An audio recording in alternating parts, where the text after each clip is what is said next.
Vous êtes-vous déjà senti entouré de problèmes de toutes parts, comme si personne ne pouvait vous aider et que tout était contre vous?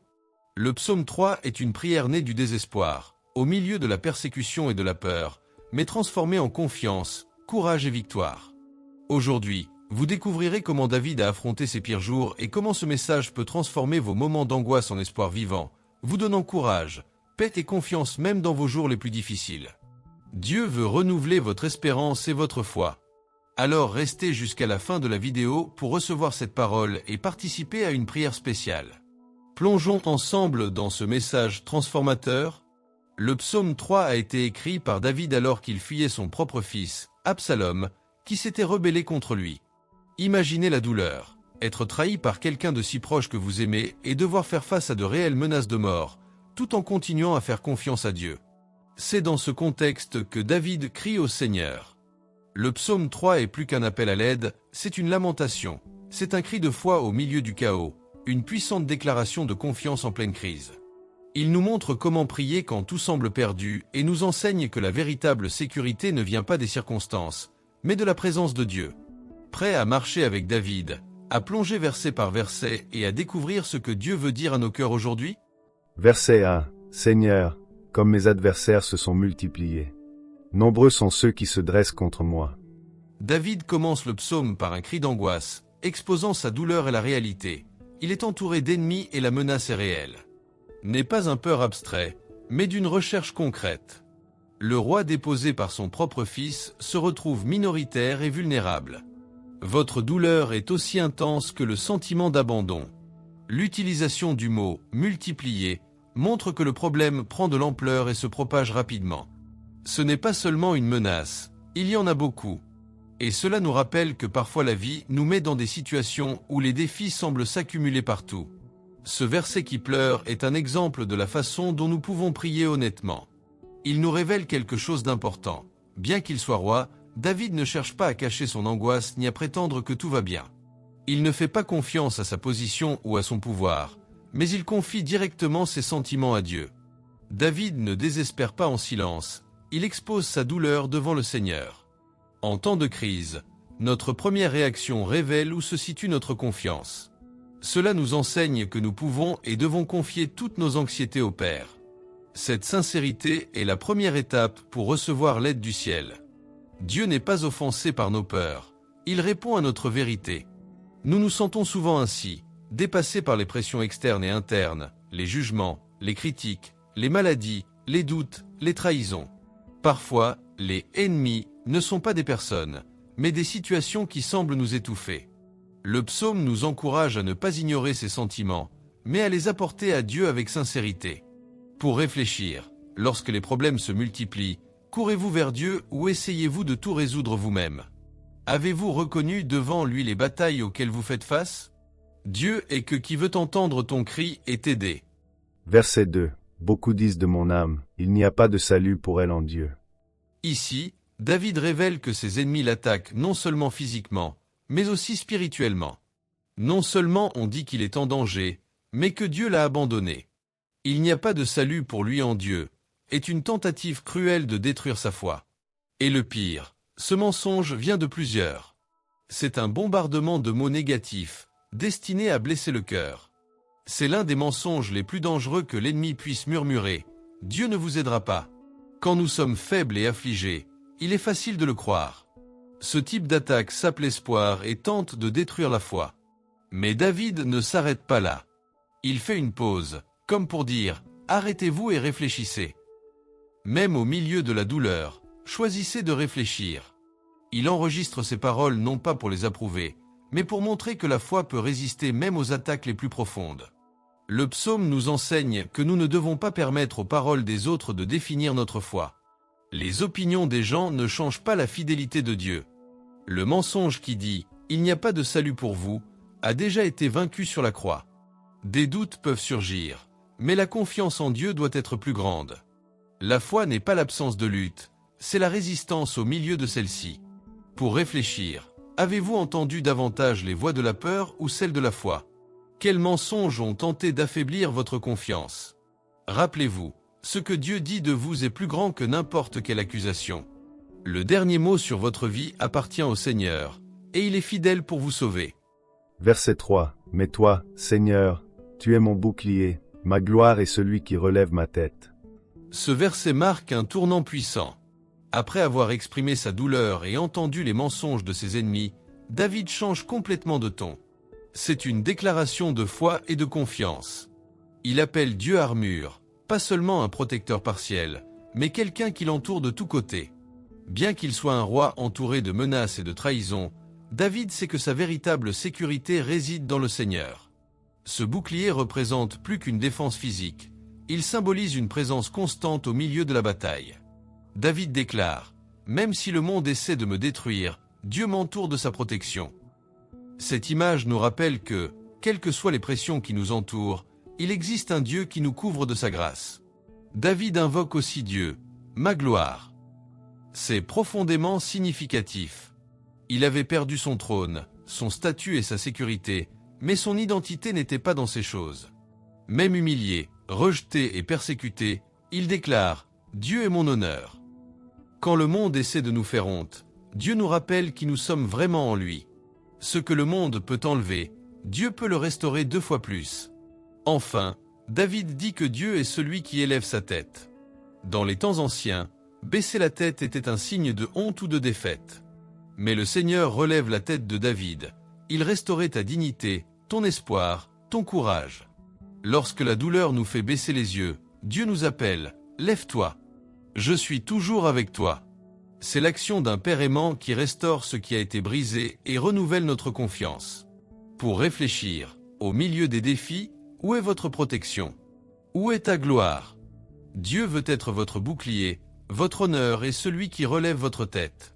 Verset 4. De ma voix, j'ai crié vers l'Éternel, et il m'a entendu de sa montagne sainte. Ici, David nous montre le pouvoir de la prière. Non seulement il pense à Dieu et il ne fait pas taire sa douleur, mais crie avec ta voix. C'est un cri de foi, une prière dite avec émotion et dévouement. Ce n'est pas une prière froide ou automatique, mais un cri sincère, né de la douleur et de la confiance. Et Dieu répond. Ce verset révèle quelque chose de puissant. Être entendu de Dieu est déjà un réconfort. David n'a pas encore vu la solution, mais il ressent déjà la paix. Il sait qu'il a été entendu. C'est la foi en l'action, faire confiance avant de voir, se reposer avant de recevoir. Parfois, tout ce dont nous avons besoin, c'est de savoir que notre Père nous écoute. David mentionne le « montagne sainte », le lieu de la présence de Dieu. Bien qu'il soit physiquement éloigné de Jérusalem, son esprit est connecté au trône divin. Cela nous apprend qu'il n'y a pas de distance quand il s'agit de prière. Dieu écoute de partout et à tout moment. Sa présence ne se limite pas au temple ou géographie. Une fois de plus, le verset se termine par la sainte pause. Une invitation à s'arrêter, à réfléchir et à réfléchir. Avez-vous pleuré ou simplement porté votre angoisse en silence? Avez-vous parlé à Dieu ou pensez-vous simplement à prier? C'est proche. Il écoute. Il répond. Pour réfléchir, avez-vous ouvert la bouche pour crier ou avez-vous gardé la douleur dans votre cœur? Dieu veut entendre ta voix. Parle-lui avec foi et sincérité. Verset 5. Je me suis couché et j'ai dormi. Je me suis réveillé parce que le Seigneur m'a soutenu. Ce verset est simple mais profondément puissant, l'un des plus puissants de ce psaume. Au milieu de la guerre, des persécutions et de la peur, David dort. Ce n'est pas une faiblesse, c'est confiance extrême. Les persécutés vivent généralement en alerte, mais David se repose. Non pas parce que les problèmes ont disparu, mais parce qu'il sait que Dieu est aux commandes. Dormir ici devient un symbole de paix intérieure et foi pratique. Lorsque l'anxiété domine, le repos disparaît. Mais quand nous faisons confiance à Dieu, même dormir devient un acte de foi. David ne dit pas « je me suis caché » ou « je me suis protégé ». Lui seul il a dormi, parce que leur sécurité ne résidait pas dans des stratégies ou des gardes, mais dans le Seigneur. Et à son réveil, il reconnaît « c'est Dieu qui m'a soutenu ». Il n'attribue pas sa survie à la chance, à la force ou à l'habileté. Commencez la journée avec gratitude, en reconnaissant que chaque matin est un cadeau divin, une nouvelle opportunité accordée par Dieu. Ce verset nous met au défi de faire confiance jusqu'au repos. Combien de nuits perdues à cause des soucis? Combien de nuits passées à essayer de résoudre ce que seul Dieu peut faire? David nous montre un chemin différent, la confiance et le repos, car que qui nous protège ne dort pas. Pour réfléchir, votre âme a-t-elle trouvé le repos en Dieu? Avez-vous dormi paisiblement ou porté seul vos peurs? Faites confiance au Dieu qui vous soutient, il est digne de votre dévouement. Verset 6. Je ne craindrai pas 10 000 personnes qui se dressent contre moi autour de moi. Ici, la foi de David atteint un nouveau niveau. Il regarde la réalité, il est entouré, menacé, en danger, mais il refuse de se laisser dominer par la peur. Il dit « Je n'aurai pas peur ». Non pas parce que les ennemis ont disparu, mais parce qu'il sait qui est avec lui. 10 000 est une façon de dire multitude, innombrables menaces.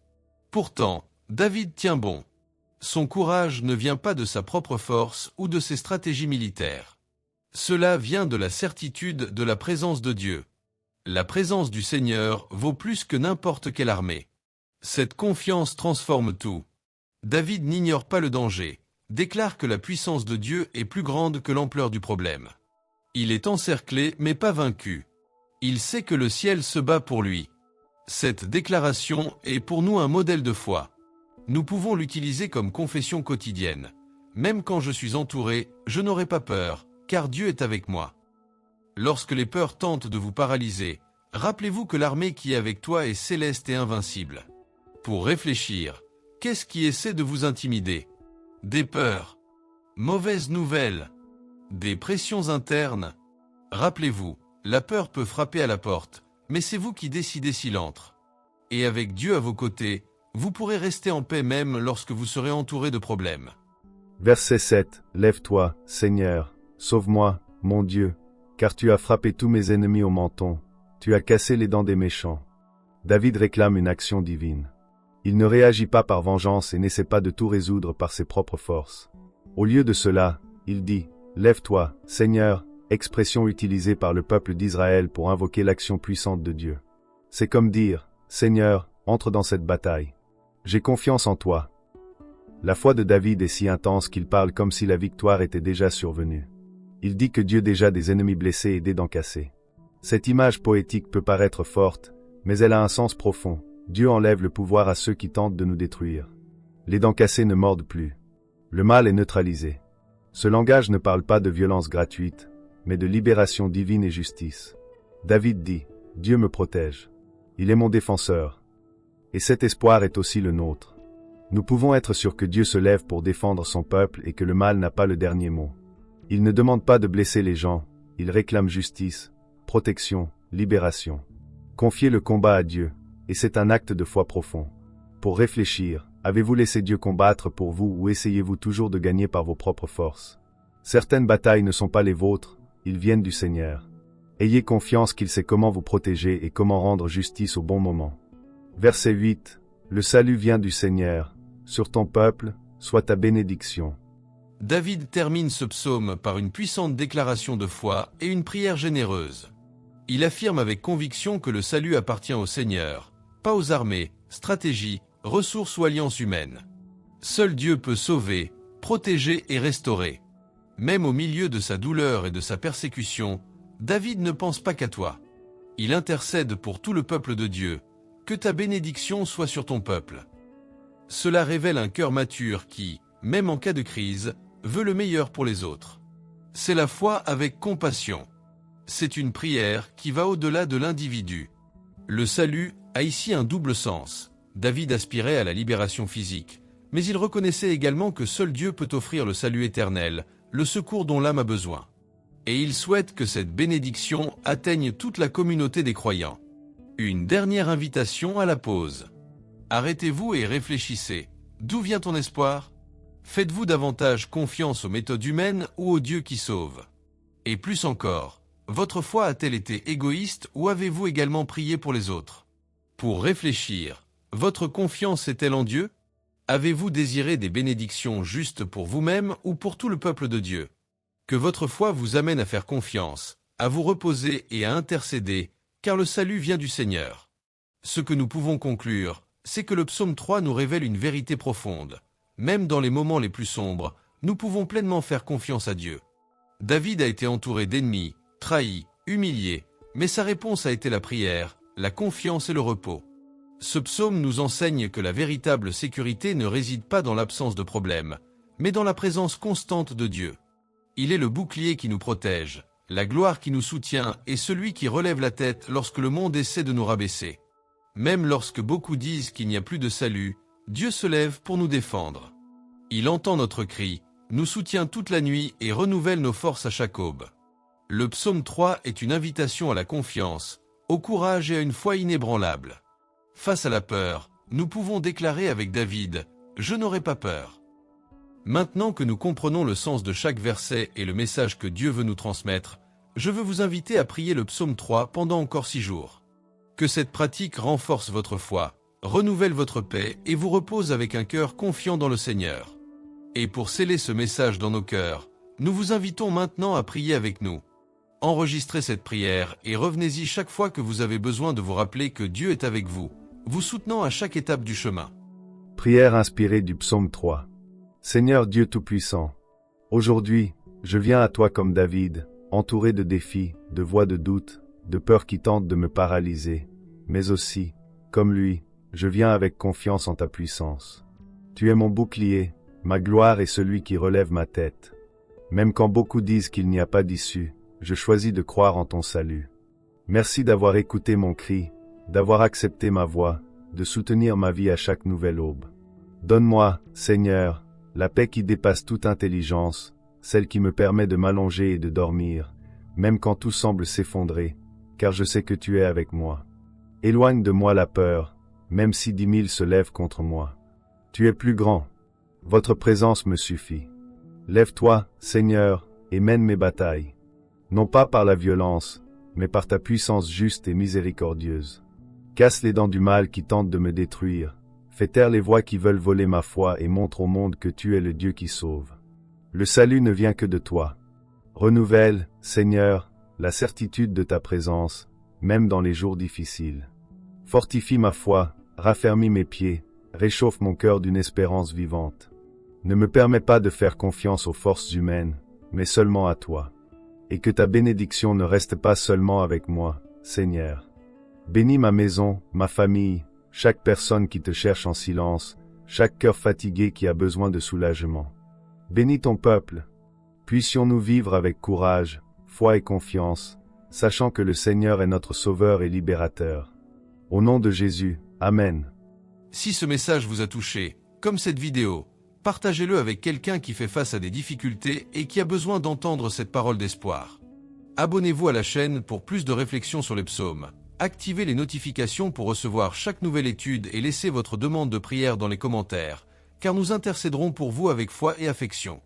Puissiez-vous, comme David, vous reposer même au milieu des batailles, sachant que Dieu est votre bouclier et votre salut. Rendez-vous dans la prochaine vidéo. Que Dieu bénisse votre vie, votre famille et votre entreprise.